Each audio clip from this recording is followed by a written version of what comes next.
Hello, what's up guys, how are you everyone? I hope everybody is well. Today I have on Lexus GS350 and this car has a problem.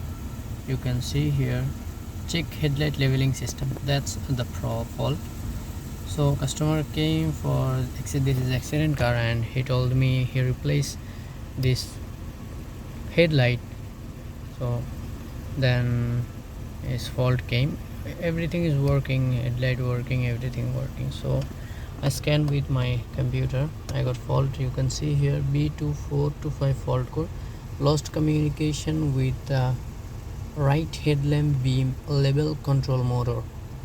That means which he replaced headlight. This is not original headlight.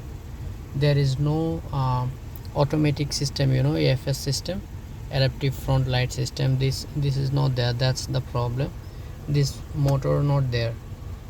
That means this is duplicate headlight. That's the fault. So if your car have same fault like this, then check your headlight.